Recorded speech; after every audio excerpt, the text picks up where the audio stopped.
Three-peat. That's the big thing now. The circumstance, if Andy Reid was thinking about it, you win that second straight, how do you walk away when you have the chance to do something no one has ever done? It is legendary. It is history. Here's both Andy Reid and Patrick Mahomes talking about the possibility of going 3 in a row with Super Bowl wins. You don't really go there when you're in this thing. You go back to your dark room and the film and the draft coming up and the combine, all those things. That's kind of where you go. And you're not talking three-peat. You're, some guys do, but it'd be great. I mean, I think always the challenge whenever you win, and what I've learned is how can you get better? How can you continue to get better? 'Cause that's what it takes. In this league, everybody gets better every single year. And so whenever you win a championship, you celebrate and you're like, let's just go do it again. And I think that was something that I learned from the first one that we lost when we tried to get the back-to-back is everybody was like, we're just going to run it back and do it again. This is what we're going to do. And I feel like we fell short that way. And so now let's get better. Let's find a way, whatever that small thing is, to get better at every single person individually. And then as a team, and let's just come with our best football and our best effort, and hopefully that's coming back and we're able to be, I think it's in New Orleans and on this podium again. Hey, Chris, you know where three-peat comes from? You know where the term comes from? There's a story behind it. Well, I don't know if I do. I mean, the first time I remember hearing the phrase was, Roger Craig and Jerry Rice on the sidelines in the Superdome right after Super Bowl 24 where they blew out the Broncos. I thought that was the first time I heard that phrase, but there's more to that story. Let me hear it. It comes from basketball. It comes from Showtime. It comes from the Lakers. It was coined after they won 2 in a row. Right. And Pat Riley filed for trademark protection for the term three-peat. That's amazing. In advance of their attempt to win 3 in a row. They failed, but then when the Bulls won 3 in a row and they sold merchandise with three-peat on it, Pat Riley got paid, baby. So that's get amazing. Ready, Pat Riley. If the Chiefs pulled it off, you're going to get yourself a little. I don't know if he's still working, if it's retirement money or not, but it's a little extra cash he's still to go working. to Vegas with. He can go be a whale and piss money away at the craps table because he's going to get some money from the Chiefs if they pull off the three-peat and they sell stuff with three-peat on it. That's incredible. I did not know that. I kind of remember that from the show a little bit, but hey, what we're talking about here, I mean, we're talking about one of the more special teams we've ever seen. They're doing it in a way that I don't think we've ever seen before too, right? We've talked about it, the theatrics, the people around it. Like it's the greatest show in the world right now, a traveling concert. Everybody wants to be a part of the Chiefs and see that. You win a third in a row, right? We saw the 88-89 Niners get really close to 90 to do it. We saw the 92-93 Cowboys get really close to 94. But in my lifetime, that's as close as I ever saw it before, right? We saw the Patriots in 2003, 2004, the game where, Champ Bailey had the 99-yard interception return against Brady, but that was the divisional playoff. You want to separate yourself, make yourself special, a special dynasty, maybe different than the rest. This would be one way to do it. And, of course, with this quarterback, some of the youth on the team like we talked about, and the mindset that I feel like they've got the right mindset now, too. I think Mahomes hit it right, where early on in his career it was like, hey, we're just awesome and we'll be back. They realize it's more than that. There's more detail. And, the heck with everybody else. It's about yourself getting better, and we'll see if they can take advantage of it. It's going to be fun to watch, and they're certainly not going to back down from the challenge. Put that graphic back up, please. I want to look at that graphic because I have some memories about some of these potential three-peats being derailed. The Dolphins in 74, that was the Sea of Hands game against the Raiders. The throw by Ken Stable to Clarence Davis in the end zone, which was just incredible. Right. I remember watching that game live when it happened, when the Dolphins were finally derailed in their attempt to win 3 in a row. The Steelers' 76 loss to the Raiders. It would have been a rematch with the Vikings if the Steelers had won that. The Cowboys and the 49ers, obviously, in 94. That was when that run finally ended, and then they would come back the next year and win the Super Bowl. And then the Broncos missed the playoffs the next year after winning 2 in a row because Bubby Brister was the quarterback, not John Elway. Not that John Elway could have done it another year because I think the tank was empty by then, Chris. But if Elway was just a year or two younger when they finally put it all together, maybe they would have been good enough to win 3 in a row. That year that they won their second, they were the last unbeaten team in the NFL, and they rolled all over the Falcons after the Falcons upset the Vikings in the NFC Championship. They could have been primed to do 3 in a row if Elway would have had another year or two left. Yeah, I don't disagree with that. They had it rolling. Their team, the running game, Terrell Davis, Shanahan was in his prime. You're right. They were extremely dominant, really, for 3 years in a row, right? We're upset in the 96 playoffs before they won the 2 Super Bowls in 97 and 98. But it's hard. I mean, just imagine if the Chiefs came back next year without Patrick Mahomes. You had to be a different team. We know how special those type of guys are. And, I don't doubt anything with this group right here. I don't. The way they embrace the big lights, the moments of the game, right? The big moments of the game, they're just incredible that way. I just can't say it enough where how many times have we gone, they're kind of being outplayed and, oh, wow, they pull it off. They're the ultimate get-it-done football team.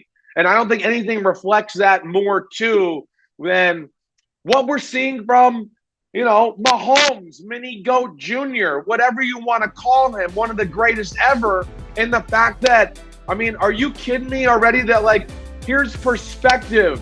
We're talking about a guy who's already broke Tom Brady's fourth quarter, wins when trailing by 7 points, and his career is still 12, 13 years behind Tom Brady in totality, right? The theatrics, the big moments, I think that speaks to it. They're not always dominating football games, but they just hang around, and they hang around, and they believe in themselves that they're going to pull it out in the clutch. Brady's played, 40-something, 50-something playoff games, right? And now here it is, Mahomes. He's got, 9 7-point comebacks already? And I think Brady had 10. I misspoke earlier there, so I'm a little off. But either way, it's incredible to the point I'm making, and I hope everybody can realize that. And think about their mindset entering this season. I know Andy Reid tried to make it seem like routine, back to the lab, meetings, free agency, draft, etc. But they have a very clear and defined goal. They've put in a lot of the hard work to put themselves in position to accomplish this. It's one thing to say, well, we won the Super Bowl last year. Okay, now we're back to 0-0, and everyone else is coming after us. And, man, this is going to be difficult. This is going to be hard. And we just won a Super Bowl. Having Mahomes trying to get to Brady's 7 helps counter that. Trying to get to 3 in a row helps counter it also. Because now it's not about trying to go back and climb the mountain you've just climbed twice. Right. It's a completely different goal. Right. It's a completely different goal. And they just went through a season where they screwed around a little bit too much. They played with their food a little bit too much. They lost games they should have won. I could see Patrick Mahomes, when the dust settles on 2023, when he has a little time to process mentally what happened last season, I could see him getting pissed and getting determined. And that's bad news for everybody. That I don't want to play these games next year of, we think we can just show up and win. We got to be, if we want to get to 3 in a row, we got to bring our best every week. We got to treat every week like it's a playoff game, and it'll be worth it on the back end. We will make the sacrifice for this season, because to do it this one season, if we can do it again, we will have done something that no one has ever accomplished and might never accomplish again, because you're not even in a position to try until you win 2 in a row. You don't even get the Right. chance to finish the climb to the top of that mountain until you've already gotten almost to the top of it by winning 2 in a row. So when you consider what he can do when he is determined to do it in the postseason, 5-1 when trailing by 10 points in the postseason since 2019. The rest of the NFL is 6-48 when down by 10 or more points in the postseason. When he takes that determination that we see in January and extrapolates it all the way back to week 1, good Lord. Hey, folks, I know you like your teams out there, and I know everybody's 0-0, and I know everybody's going to try to come up with arguments as to how and why and where their team might be able to pull it off this year. Yeah. Sit back and witness history. Just sit back and witness history. This is where the league messed up by letting the Chiefs win the Super Bowl. A year where they didn't play their best and they still won it. And we see that with dynasties every now and then where like a team here, like they win one they weren't supposed to win, and it catapults them, into another, what do you want to say, motivation, whatever it may be, along the lines you're talking about. Right? You heard me say a little bit leading up, they remind me of the 88 49ers, right? Didn't play great all season, but kind of got it together late in the year and then made the playoff run and won the Super Bowl. I feel it's very similar. And, Mike, we talk about this a lot when we get in regular season games and a good team wins a game, but they played bad, right? And we always go, ooh, it's kind of the perfect formula for the coach to motivate the football team, right? You guys played bad, but we won. But I can also point out these things and go, wait, this wasn't good. We're not going to be as good. We're not going to get where we want. We're not going to win next week if we don't fix some of these issues. I feel like in a bigger scale, to your point, I think that's what we're going in. I think we're going into they're going to go back. They're going to watch film of last year. They're going to break down the season. Mahomes is going to watch it, and they're going to realize they really didn't play good football, and they're going to be motivated by that. And it's going to let Andy Reid kind of have carte blanche and getting on the team and going, if we play like we did last year, we're not going back to the Super Bowl. And I think it's the perfect motivational jump-off point like you're talking about, and then along with the three-peat dangling in front of them where you could separate yourself from all the greatness and hierarchy in the history of football, man, that's kind of special. What did I say? Did I say something? Well, anytime you say the word dangling, it makes me think of your interpretation of the taunting rules, which I will not mention again. I mentioned them at the live show last Wednesday. And folks, don't start emailing me about a Simsism. It's not a Simsism if all the letters are in the right order. It's a pronunciation thing. It's carte blanche, close enough, not a Simsism. I'm French. And also, I've already got French. Packers fans. I've got Packers fans defending the cheese by saying, hey, man, we won 3 in a row. Well, you didn't win 3 Super Bowls in a row. We're talking about Super Bowls. I'm sorry they didn't start the Super Bowl a year earlier so you could have won 3 in a row.